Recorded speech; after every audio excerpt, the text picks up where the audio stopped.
My name is Audie Leon Murphy, Staff Sergeant, Company B, 15th Infantry Regiment, 3rd Infantry Division, United States Army. I was 20 years old when I stood alone on top of a burning tank destroyer and faced down an entire German battalion.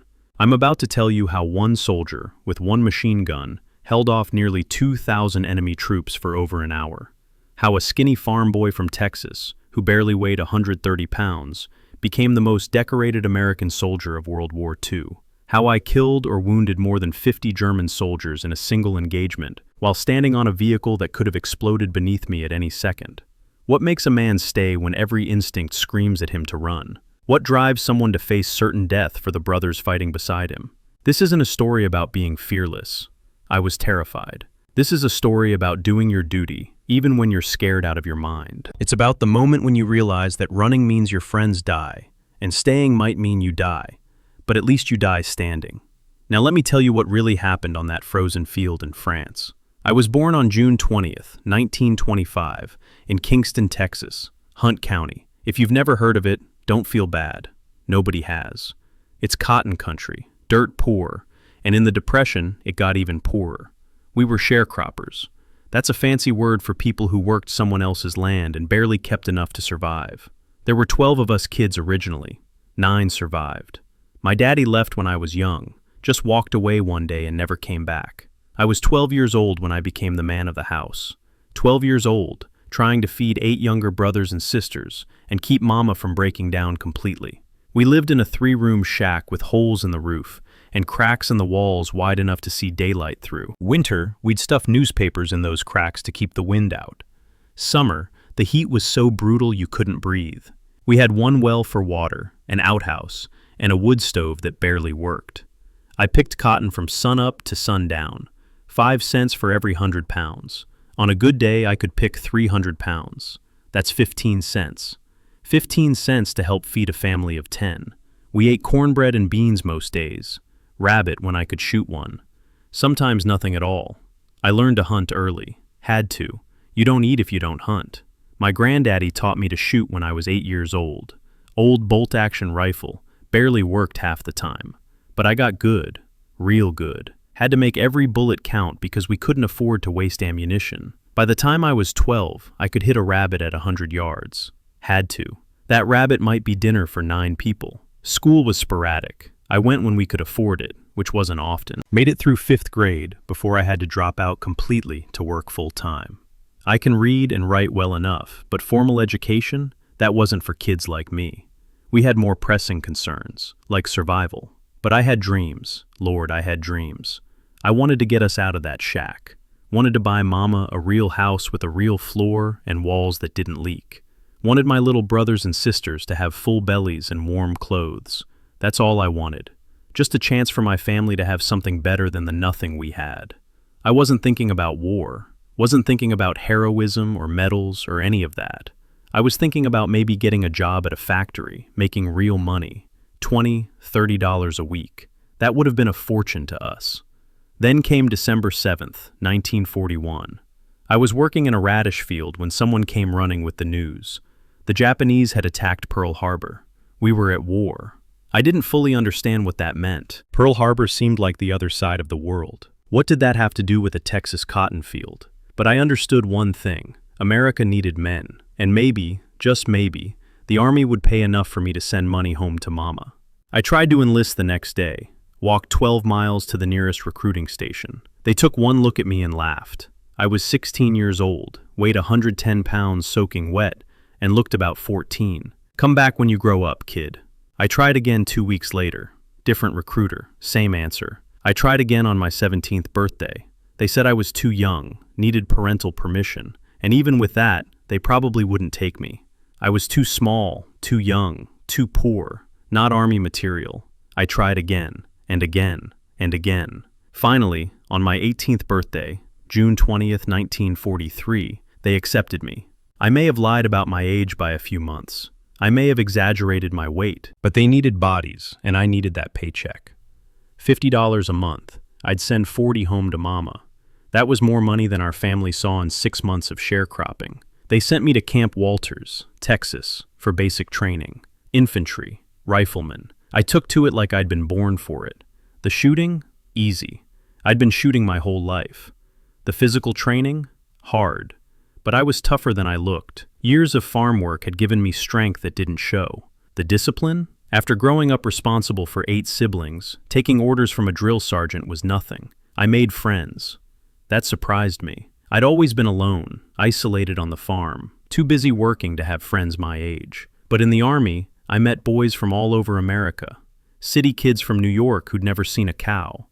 College boys from California who spoke proper grammar. Factory workers from Detroit. All of us thrown together, all equals in our uniforms. There was Jimmy Richards from Brooklyn. He talked fast, made jokes, kept morale up.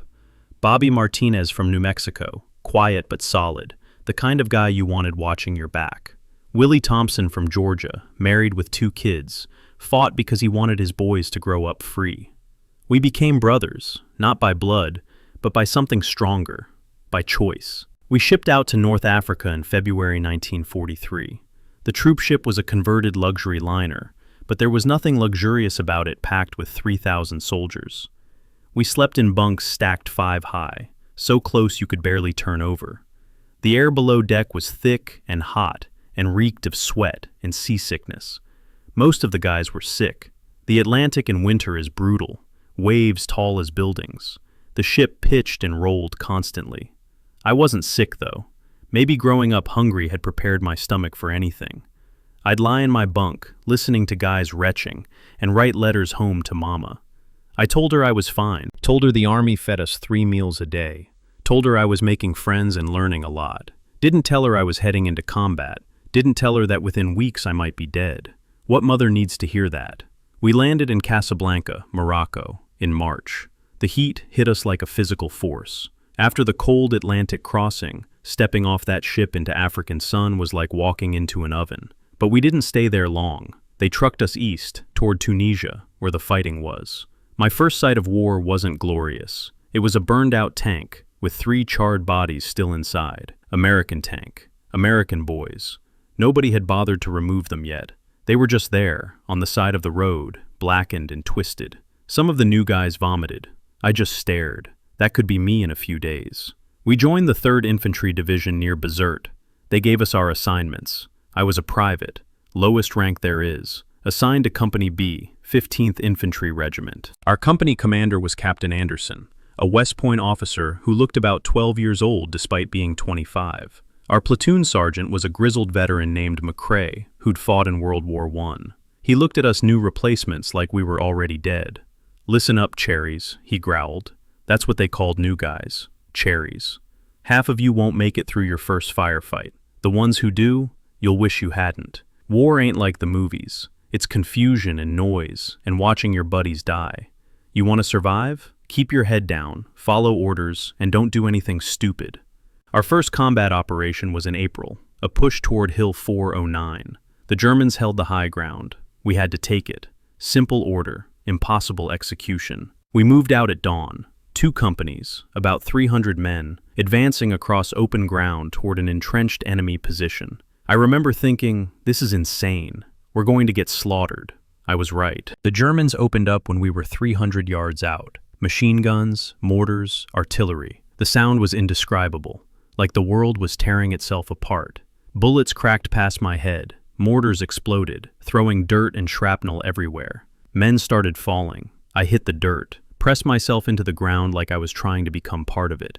My heart was hammering so hard I thought it would explode. I couldn't breathe, couldn't think, just pure animal terror. "Move! Move up!" Sergeant McCrae was screaming. Move? Move where? Moving meant dying. I'd just seen 6 men get cut down in seconds. But I moved. Don't ask me why. Training, maybe. Pride. Fear of being called a coward. I got up and ran forward, zigzagging, firing my M1 Garand at the German positions. Didn't know if I hit anything. Didn't care. Just needed to do something. Made it to a shell crater. Dove in. 3 other guys already there, including Jimmy Richards. His face was white as paper. "Murphy! Holy hell, Murphy, we're gonna die!" he was yelling.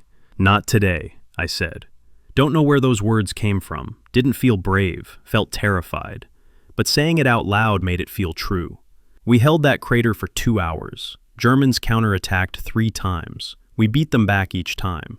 I learned something in that crater. I could shoot, really shoot. When the enemy came, I didn't panic. I aimed, I fired. They fell.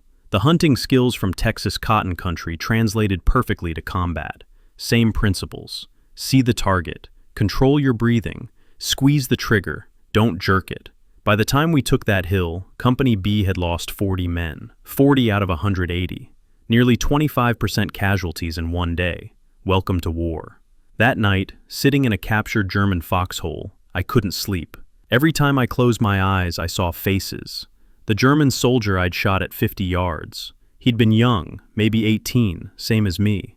I'd put a round right through his chest, watched him fall. He probably had a mother back in Germany, worrying about him, writing him letters he'd never read. I'd killed a man. I was a killer now.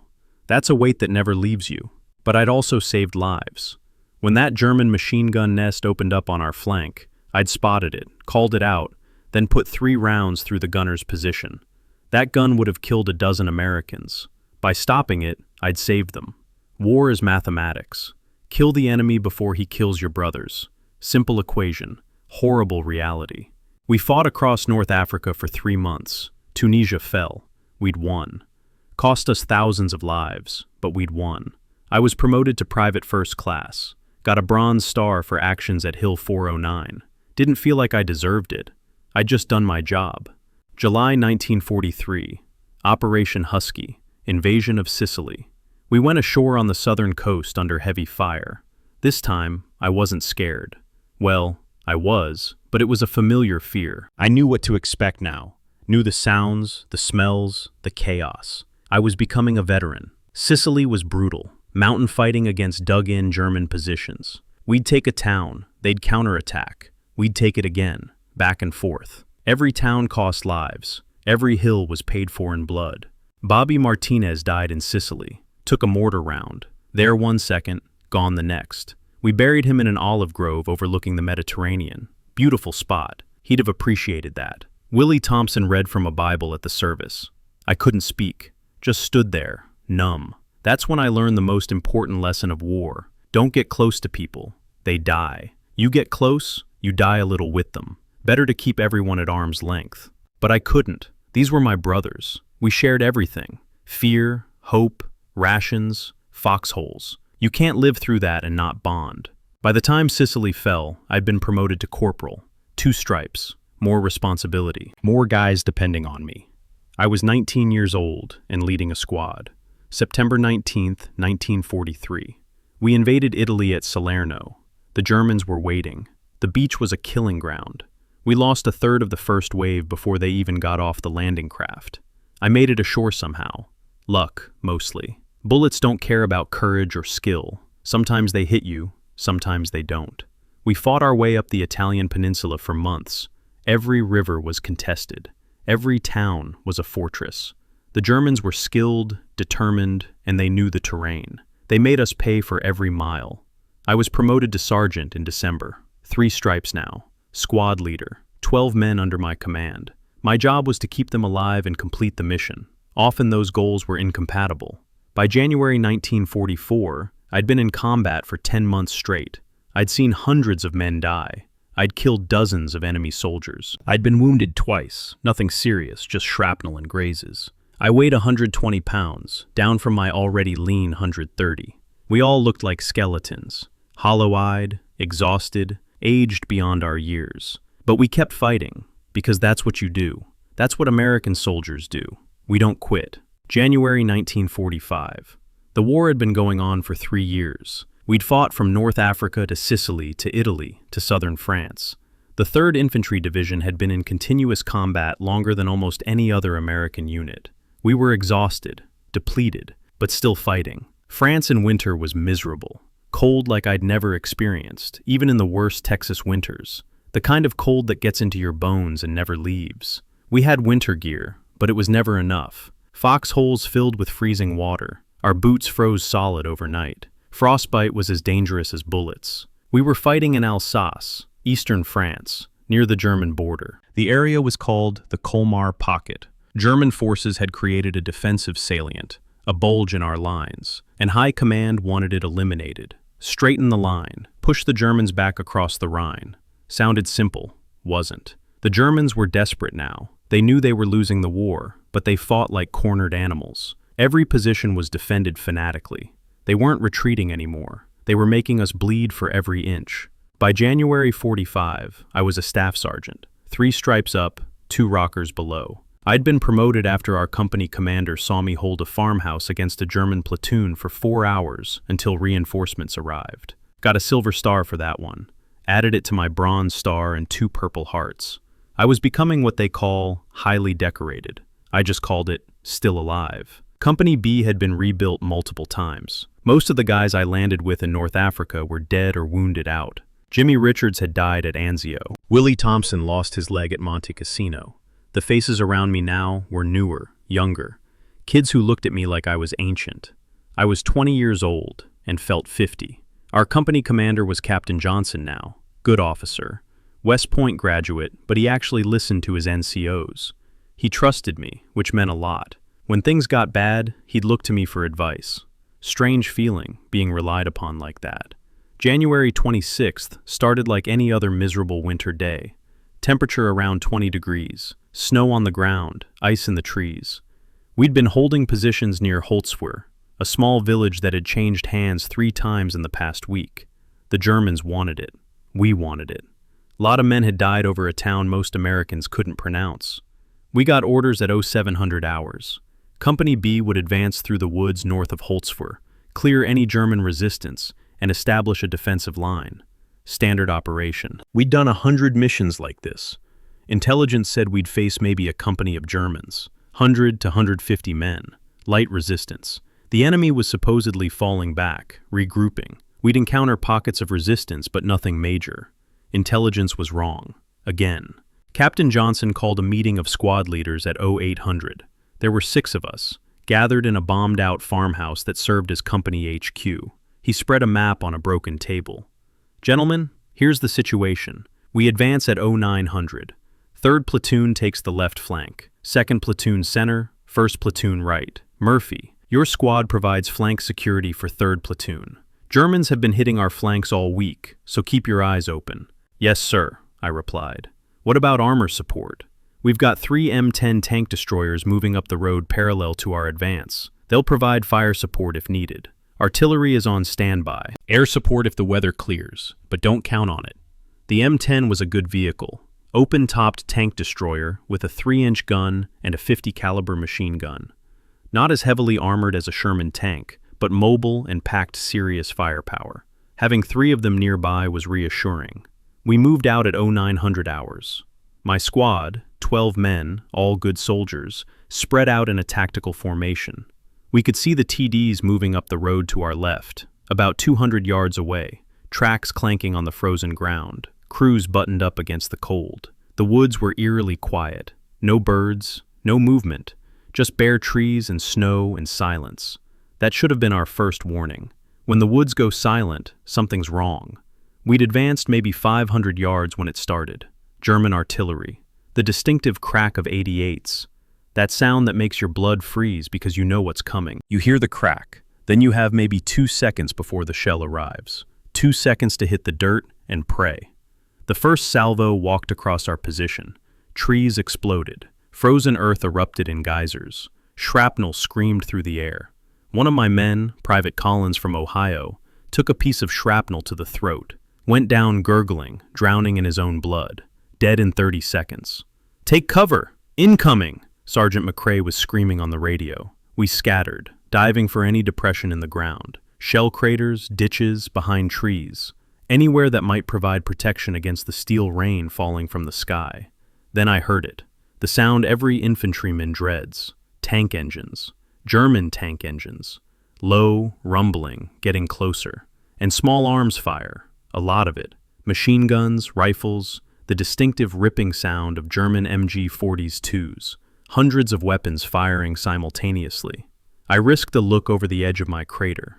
What I saw made my stomach drop. Gray uniforms, hundreds of them, advancing from the tree line 400 yards out. Not a company, not even a battalion. This looked like an entire regiment, maybe 1,800 men, with armor support. Panzer IVs, at least 4 of them that I could see. This wasn't light resistance. This was a full German counteroffensive. "Fall back! All units fall back!" Captain Johnson's voice on the radio, urgent but controlled. We ran. No shame in admitting it. You don't stand and fight when you're outnumbered 10-1 with armor support. You fall back to a defensible position and call for reinforcements. My squad ran through that frozen field, Germans shooting at us, artillery still falling. I saw Private Garcia take a round to the back, spin around, fall face first in the snow, didn't move. I wanted to stop, wanted to help him, but stopping meant dying. We had to keep moving. The TDs were pulling back too. I could see their crews scrambling. One TD took a direct hit from a German 88, erupted in a ball of flame. The crew bailed out, uniforms on fire, rolling in the snow to extinguish themselves. The other two TDs were reversing, trying to get to safety. But one of them, the closest one to our position, got hit in the engine compartment. Not a killing blow, but enough to disable it. Black smoke poured from the rear. The vehicle lurched to a stop. The crew started abandoning it. 3 men jumped off, running for our lines. I reached the disabled TD, gasping for breath, legs burning from the sprint. My remaining squad members dove into a shallow drainage ditch about 50 yards behind the burning vehicle. They had almost no cover there. The ditch was maybe 2 feet deep. German bullets were already kicking up dirt around them. The TD's commander, a sergeant I didn't know, was running past me. "Where are you going?" I yelled. "That thing's gonna cook off any second," he screamed back, eyes wild with fear. "Fuel tank's compromised. It's gonna blow." I looked at the TD. Flames and black smoke pouring from the engine compartment. Ammunition inside. 500 gallons of diesel fuel. He was right. It could explode at any moment. Then I looked at my men in that ditch. 3rd platoon was there too, maybe 30 guys total, pinned down with no cover. Germans advancing. 400 yards. 350. Closing fast. In maybe 2 minutes they'd overrun our position, kill everyone in that ditch. But the TD still had its weapons. The 50 caliber machine gun mounted on top. I could see it, still intact, ammunition belt loaded and ready.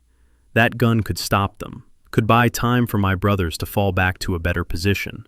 Someone just had to man it. Someone had to stand on that burning tank destroyer and fight.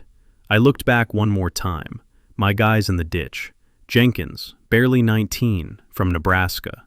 Rodriguez, who'd pulled me out of a shell fire once in Italy. Thompson Jr., Willie's cousin, fighting because his family served. Martinez's little brother, who joined up after Bobby died, wanting to finish what his brother started. These were my brothers, my responsibility, my family. The choice wasn't really a choice at all. I could have run. Nobody would have blamed me. In the chaos of combat, men get separated, things happen. I could have fallen back with the TD crew, regrouped with the company, survived to fight another day. That would have been the smart play, the safe play. But safe meant my brothers died. I stood there for maybe 3 seconds, felt like an eternity. Time does strange things in combat. Moments stretch out, become crystalline, perfect in their clarity. I thought about home, about Mama back in Texas, waiting for letters that came less and less frequently, about my little brothers and sisters, depending on the money I sent home. If I died here, who would take care of them? I thought about all the men we'd lost. Richards, bleeding out on a Sicilian hillside. Martinez, there 1 second, gone the next. Jackson, Williams, Kowalski, Henderson. 50 other names, 50 other graves scattered across Europe. They'd stood, they'd fought, they hadn't run. What would I tell their families if I ran now? If I let their sacrifice mean nothing? Sorry, ma'am, I could have saved your son's buddies, but that burning tank destroyer was too dangerous for me. No, that wasn't who I was. That wasn't who we were. My daddy ran, left when things got hard. I'd spent my whole life proving I wasn't like him. I stood when things got tough. I took care of my family. I didn't abandon the people who depended on me. These men in that ditch, they were my family now. More than blood. We'd bled together, suffered together, survived together. I was not going to let them die because I was too scared to act. I gripped my M1 carbine tighter, took a breath, felt that strange calm that comes when you accept death. When you stop being afraid because you've made your peace with what's coming. All right, I whispered to myself. Let's do this. I turned and ran toward the burning TD, climbed up the side, metal hot under my hands even through my gloves. Flames were licking around the turret, heat waves shimmering in the cold air, black smoke pouring out, making my eyes water. The whole vehicle stank of diesel fuel and burning rubber. "Murphy, get down from there!" Someone was screaming. Rodriguez, maybe. Thompson. Didn't matter. I grabbed the 50 caliber machine gun. Beautiful weapon. 50 caliber Browning M2. Could fire 500 rounds per minute. Effective range over a mile. Would punch through brick walls, light armor, anything. I chambered a round. The action was smooth, well maintained. The TD crew had taken care of their weapon. That would help. The Germans were at 350 yards now. I could see them clearly. Infantry advancing in squad formations, using proper fire and movement tactics. These weren't green troops. These were veterans, probably from one of the divisions that had been fighting since Normandy. Officers in front, directing their men. NCOs pushing from behind. Machine gun teams setting up. Panzer tanks providing cover and fire support. Professional. Disciplined. Deadly. They hadn't spotted me yet. The smoke and flames made me hard to see. They thought the TD was abandoned, no longer a threat. They were wrong. I sighted on a German officer, lieutenant by his insignia, standing tall, pointing, directing his men forward. Brave man, about to be a dead man. I took a breath, held it, squeezed the trigger. The 50 cal roared. The recoil was massive, but I'd been shooting heavy weapons for months now. I controlled it, kept the barrel on target. The German officer went down like someone had cut his strings, just collapsed. His squad hit the dirt, confused, looking for the threat. I traversed right, found another target. Squad leader, rallying his men. 3-round burst. He fell. The 50 cal uses tracer rounds every 5th bullet. Glowing projectiles that let you see exactly where you're shooting. I could watch the stream of fire arc across that frozen field. Could adjust in real time. It was like hunting rabbits back in Texas, except the rabbits were shooting back. Machine gun teams setting up 200 yards out. I put a sustained burst into their position. The gun toppled. Bodies fell. Now they knew I was here. Now they understood the threat. But they couldn't pinpoint my exact location. The smoke was too thick, the flames too bright. They saw the burning TD, but not me standing on top of it. I worked methodically. Target, fire. Target, fire. Officers first. Take out the leadership, the unit falls apart. Then machine gunners. Then anyone who looked like they were rallying others. The 50 cal was devastating. It would punch through tree trunks, stone walls, anything. Body armor was useless against it. Where my bullets hit, men fell and stayed down. A squad tried to flank left, 8 men moving tactically, using cover. I caught them in the open between 2 positions, traversed the gun smoothly, held the trigger down. The 50 cal spit fire and thunder. All 8 went down. The German advance stalled. They went to ground, started laying suppressive fire. Hundreds of rifles and machine guns firing at once, all aimed at my position. The sound was deafening. Bullets cracked past my head, pinged off the TD's armor, sparked off metal. One round hit close enough that I felt the heat as it passed. Another hit the barrel shroud, deflected with a shower of sparks. I didn't flinch, couldn't afford to. The moment I showed fear, the moment I ducked, they'd advance and overrun us. I kept firing. A German captain, I could see his rank insignia, stood up, trying to rally his men.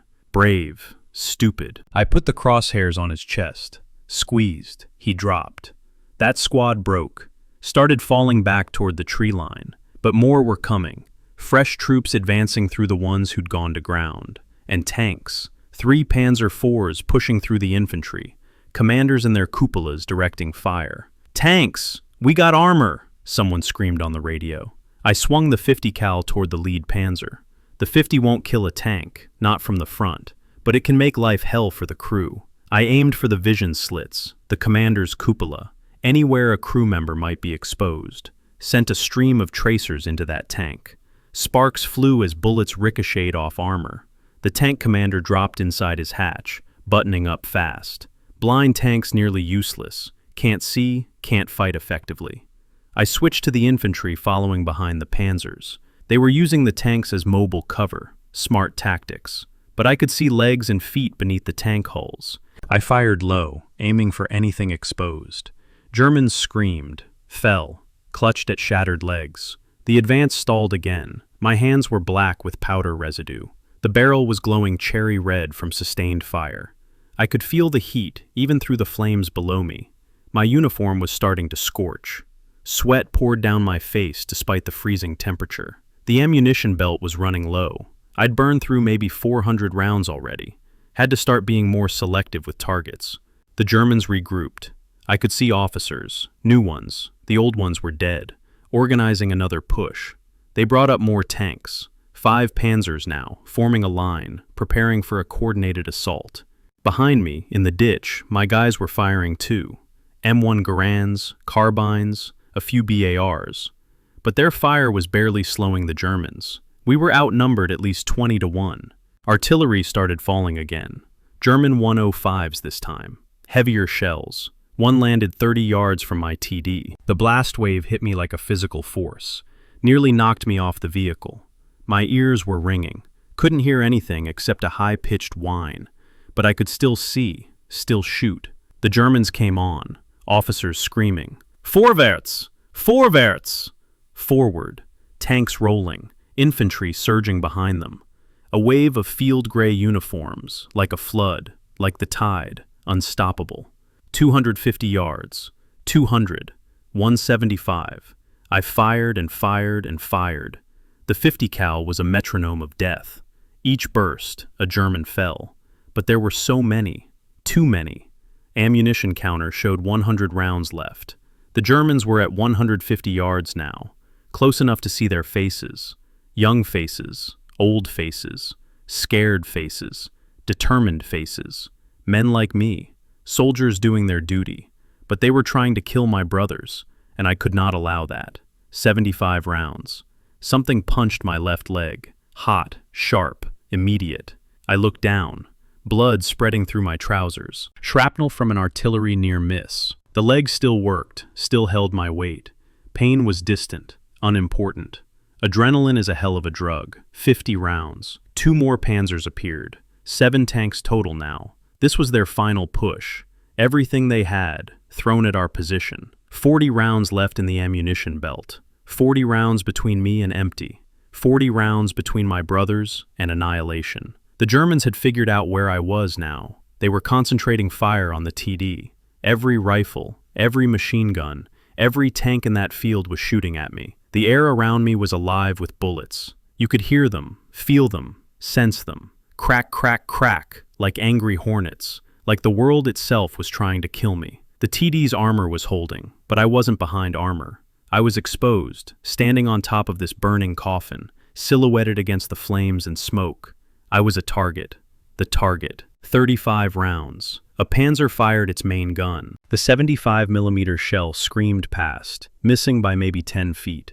Close enough that I felt the pressure wave. Close enough that my ears popped. The shell impacted behind me, exploding in a fountain of frozen earth. I traversed the 50 cal toward that panzer, fired at the driver's vision port. The tank lurched, turned slightly. Couldn't tell if I'd hit the driver or just scared him, but the tank stopped advancing. 30 rounds. Another German officer stood up. These men had courage, I'll give them that. Courage and discipline.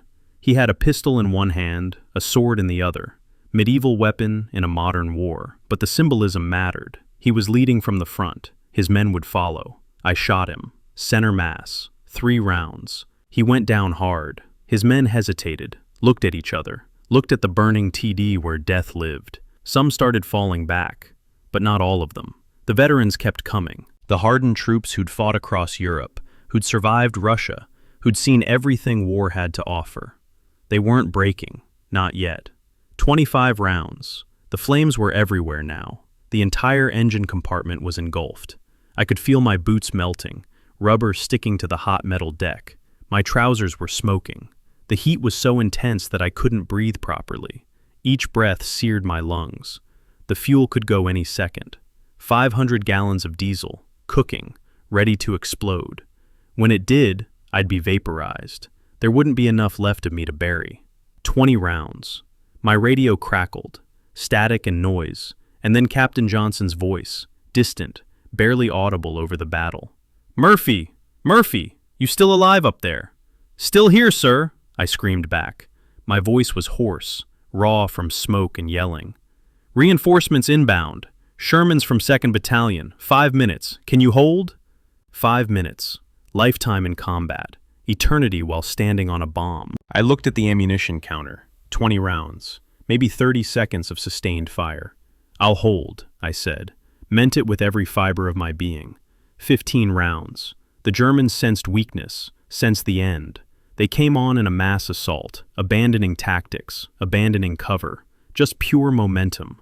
Hundreds of men, screaming, firing, desperate to silence this one gun that had butchered them for... I'd lost track of time. Could have been 20 minutes. Could have been 2 hours. I fired in controlled bursts. Couldn't waste a single round. Each trigger pull had to count. Burst. German fell. Burst. Another fell. Burst. 2 fell. 10 rounds. Something hit my right shoulder. Felt like a mule kick. My whole arm went numb. I spun. Nearly fell off the TD. Grabbed the gun mount with my left hand. Steadied myself. Blood running down my right arm now. Soaking my sleeve. Could feel it dripping off my fingers. Bullet or shrapnel. Didn't matter. My shooting arm was compromised. I gritted my teeth. Brought the gun back online with my left hand on the grip. Right arm barely functional, but still holding. Fired. The recoil was agony, but I held on. 7 rounds. Germans at 100 yards now. I could see individual features. See the fear in their eyes mixed with determination. See them reloading. See them taking aim at me. We looked at each other across that frozen field. Predators. Prey. Both at once. 5 rounds. A German grenadier launched a rifle grenade. I watched it arc through the air, almost lazy, almost slow motion. It hit the front slope of the TD, exploded. Shrapnel tore into my left leg.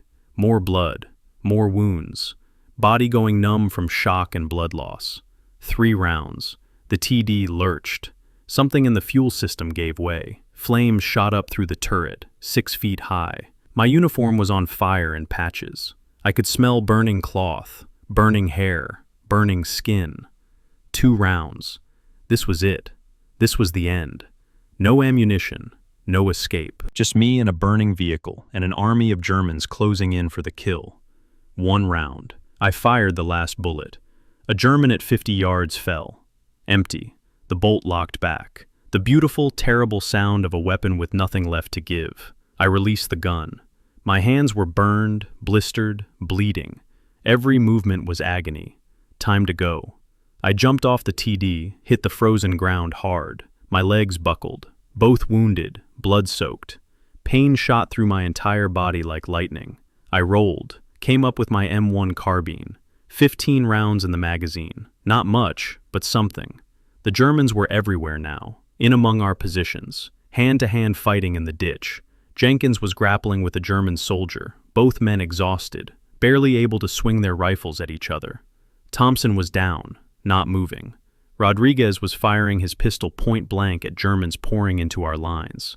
This was it, the last stand, Alamo, Little Bighorn. The moment when you know you're going to die, but you die fighting. I raised my carbine, shot the German wrestling with Jenkins. He fell. Jenkins looked at me, eyes wide, nodded thanks. Shot another German, and another. Fired until my carbine was empty. Dropped it, drew my pistol. .45 caliber M1911. 7 rounds. A German soldier charged me with a bayonet. I shot him at 5 feet. He went down, slid to a stop at my feet. 6 rounds left. Then, the most beautiful sound I'd ever heard. American tank engines. Sherman tanks, bursting from the tree line behind us. 4 of them, maybe 5, tracks churning up frozen earth. Their 75mm main guns boomed. Their 50 cal machine guns roared. A wall of American steel and firepower crashing into the German assault. The first Sherman shell hit a Panzer dead center. The German tank exploded, turret flying off, crew dead instantly. The Sherman's machine guns tore into the German infantry. Tracers crisscrossed the battlefield. Germans fell in windrows, like wheat before a scythe. And just like that, the German attack broke. After all that, after pushing so hard, coming so close, they broke, turned and ran, abandoned their wounded, left their equipment, fled back toward the tree line in complete disorder. The Shermans pursued, firing, grinding German positions under their tracks. I fell to my knees in the snow. My whole body was shaking. Couldn't stop it. Couldn't control anything. Adrenaline crash. Shock. Blood loss. Exhaustion. All of it hitting at once. My vision was graying at the edges. Tunneling. The world getting smaller and smaller. Captain Johnson appeared, running, sliding to a stop beside me. His face was white as the snow. His mouth was moving, but I couldn't hear him. Ears still ringing from the 50 cal. Medic came running. Doc Henderson. Good man. He started cutting away my uniform, assessing wounds. His hands were gentle, but every touch was fire. Murphy, look at me. Johnson's voice, finally breaking through the ringing. You held them. Jesus Christ, you actually held them. I tried to answer, couldn't form words. My mouth didn't work right, just nodded. How many Germans? I managed to croak. We're still counting, Henderson said while working on my shoulder. At least 50 dead that we can see, maybe 30 more wounded, maybe more in the woods. You, Murphy, you stopped a battalion, by yourself, one man. 50 men. I'd killed 50 men. Somebody's sons, somebody's brothers, somebody's fathers maybe. Should have felt something. Horror, guilt, remorse, something. But I felt empty, hollow, like I'd burned out along with that TD. I'd done what I had to do, protected my brothers, completed my mission. That's what soldiers do. That's all soldiers can do. You're men, I whispered to Johnson. Everyone in the ditch, did they? Everyone who made it to the ditch is alive, Johnson said. His voice cracked. All of them. Jenkins, Rodriguez, Thompson Jr., all of them. Because of you. All because of you. I looked back at the TD. It was fully engulfed now. Flames 50 feet high. Black smoke rising into the gray winter sky like a funeral pyre. I'd stood on that thing for, they told me later, over an hour. An hour on a burning vehicle, facing down a battalion of veteran German troops. Around me, across that frozen field, were the bodies. Gray uniforms scattered like leaves after a storm. Too many to count. Too many to comprehend. Am I tried to ask, am I going to die? Am I going to make it? But Henderson was already injecting morphine into my arm. The world started to fade, soft around the edges, warm despite the cold. Last thing I remember was the sound of our Shermans firing, chasing the Germans back. The sound of victory. We'd held. Against impossible odds, overwhelming numbers, we'd held. And I was still alive. Somehow. I woke up 2 days later in a field hospital 20 miles behind the lines. White walls. White sheets. Smell of antiseptic and blood and death. My shoulder was bandaged. Both legs were wrapped. My hands looked like they belonged to someone else. Burned, blistered, wrapped in gauze. Everything hurt. Not sharp pain. Dull, constant, all-consuming ache that told me I was alive, but barely. A nurse came over when she saw me awake. Young woman, maybe 25, looked exhausted. They all did. Too many wounded, not enough staff. Welcome back, soldier, she said gently. You've been out for 48 hours. We had to sedate you. You kept trying to get up, kept saying you had to get back to your men. My men, I croaked. My throat felt like sandpaper. Company B, are they? They're fine. Your captain came by yesterday, said to tell you everyone made it. He'll be back today. Relief washed over me. They'd survived. That's all that mattered. Captain Johnson came that afternoon. He stood at the foot of my bed, holding his helmet, looking at me with an expression I couldn't read. Pride? Disbelief? Both? Murphy, he finally said. Do you have any idea what you did? I shook my head. Just held the line, sir, like you ordered. We counted the bodies, he said quietly. 50 Germans killed. Another 30 wounded so badly they couldn't retreat. Artillery got some when they fell back, but most of those casualties were yours. One man with a 50 cal held off 6 companies, approximately 1,800 men, for over an hour. You stopped a German counter-offensive dead in its tracks. 1,800 men. The number didn't seem real. Couldn't be real. The prisoners we captured, Johnson continued. They thought they were facing at least a platoon, maybe a full company, multiple machine gun positions. They couldn't believe it was one soldier. Their battalion commander specifically asked to meet the American commando unit that stopped his advance. When we told him it was one staff sergeant on a burning tank destroyer, he refused to believe it, called us liars, said it was impossible. He paused, pulled out a piece of paper. "I'm putting you in for the Medal of Honor," he said. His voice was thick with emotion. "What you did, Murphy. I've been in this war since North Africa. I've seen brave men. I've seen impossible actions. But what you did goes beyond anything I've ever witnessed. You saved every man in that ditch. You held a critical position against overwhelming odds. You disrupted an entire enemy offensive. And you did it while standing on a vehicle that could have exploded any second. The Medal of Honor, the highest military decoration, given for conspicuous gallantry above and beyond the call of duty. I'd seen men receive it, heroes, real heroes. Sir, I don't deserve— The hell you don't, he interrupted, something close to anger in his voice. You stood when anyone else would have run. You fought when anyone else would have surrendered. You saved American lives at the risk of your own. If that's not worthy of recognition, nothing is. Over the next few days, other visitors came. Jenkins came, arm in a sling from a minor wound, grinning ear to ear. "Murph, you crazy Texas bastard. We watched you up there, thought you were going to die any second, but you just kept firing. You looked like Captain America or something, made us believe we could actually win this thing." Rodriguez came, brought me a bottle of wine he'd liberated from somewhere. "You saved my life, hermano. Again. How many times is that now? 4? 5? I'm running out of ways to say thank you." Thompson Jr. came, crying. "My Uncle Willie would have been proud of you. He always said you were special. Said you were going to do something great. Wish he could have seen it." The intelligence officers came too, debriefed me, showed me maps, reports, captured German documents. The German unit I'd faced was the 275th Division, veteran troops from the Eastern Front. They'd been ordered to break through our lines, split our forces, roll up our flank. If they'd succeeded, they could have encircled and destroyed 2 entire American regiments, thousands of men. One soldier on one burning tank destroyer stopped them cold, changed their entire operational plan, forced them to withdraw and regroup, which gave us time to reinforce, strengthen our positions, and eventually push them back across the Rhine. They showed me photos, aerial reconnaissance taken after the battle. The field was covered with bodies, equipment, abandoned weapons. The trail of their retreat was visible from the air. Scattered gear, more bodies, signs of panic and disorder.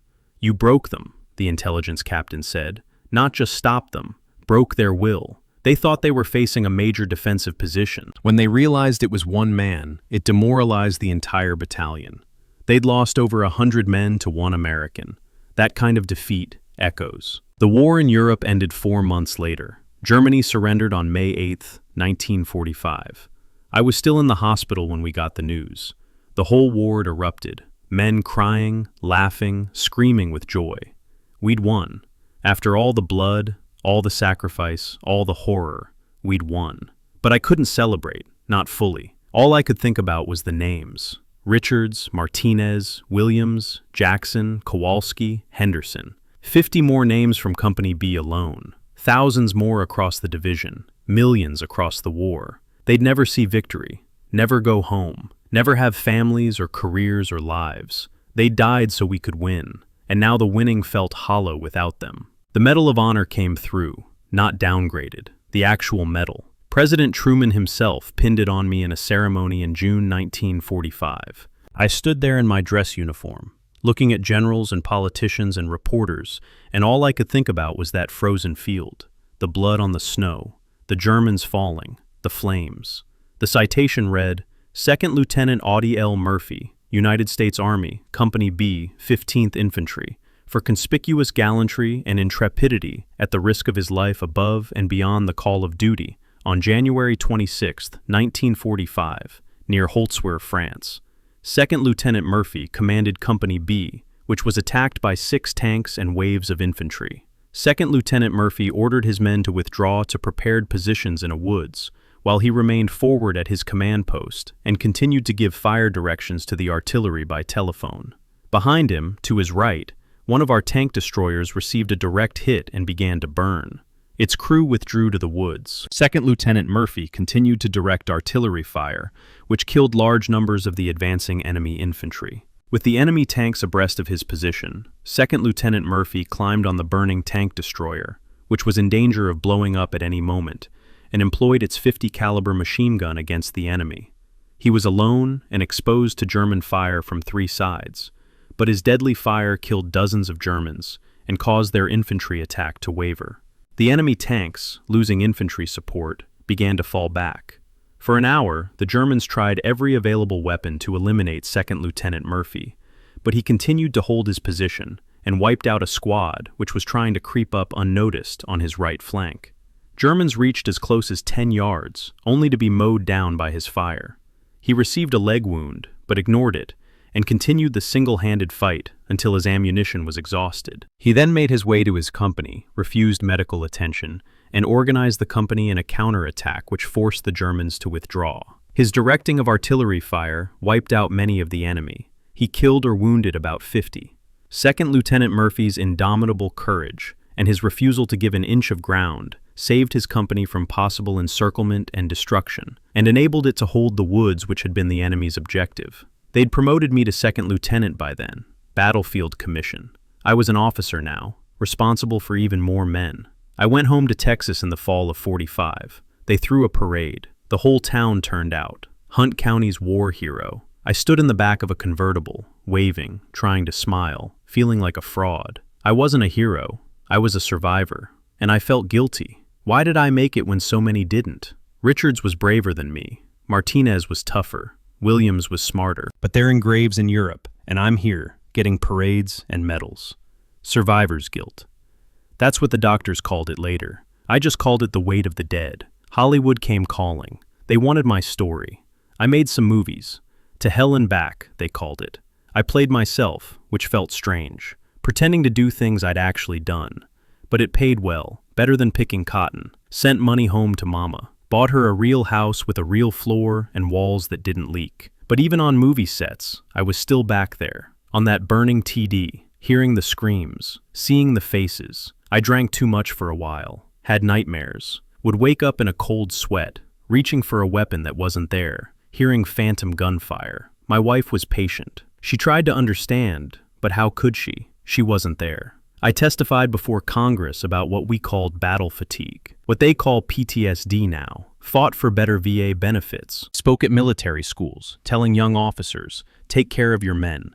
They're not just soldiers, they're somebody's son, somebody's brother, somebody's father. Treat them like family, because that's what they are. I stayed connected to the guys from Company B. We had reunions every few years. Get together, tell old stories, remember the ones who didn't make it. Those men, they're my real family.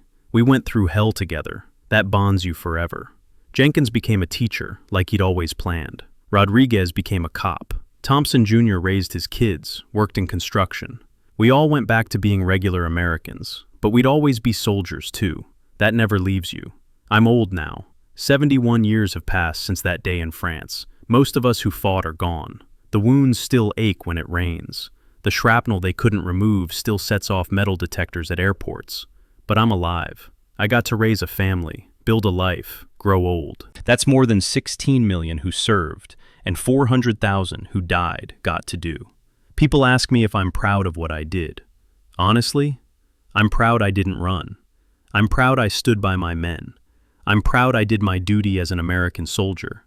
The rest, the medals, the recognition, the fame, that's not really mine. That belongs to everyone who served. Would I do it again? Stand on that burning tank destroyer, knowing I'd probably die? Yeah, I would.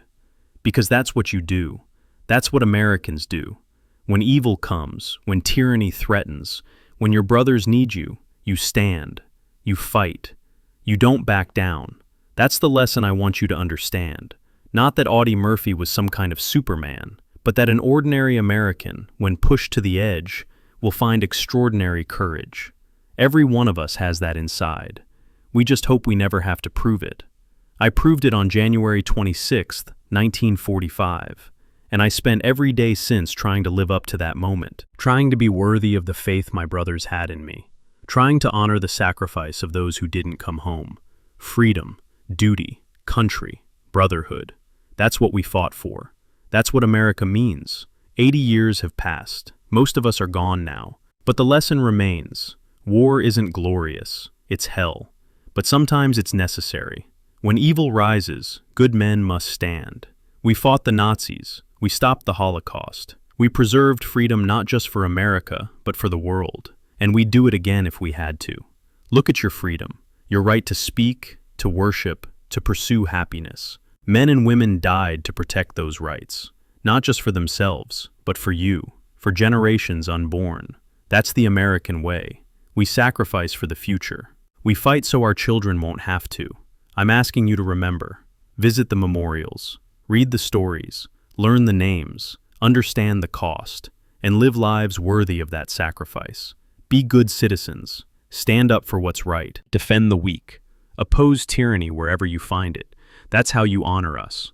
America isn't perfect, never has been. But the ideals America represents, liberty, justice, opportunity, those are worth fighting for, worth dying for, worth preserving for the next generation. I stood on a burning tank destroyer because I had to, because my brothers needed me, because America needed me, and I'd do it again in a heartbeat. Remember, freedom isn't free. The price is paid in blood and sacrifice. Honor that payment. Live free, live well, live American. Thank you for listening to my story. Please subscribe to this channel and share these stories. These memories must survive. The truth must be told. The fallen must be remembered. God bless you, and God bless the United States of America.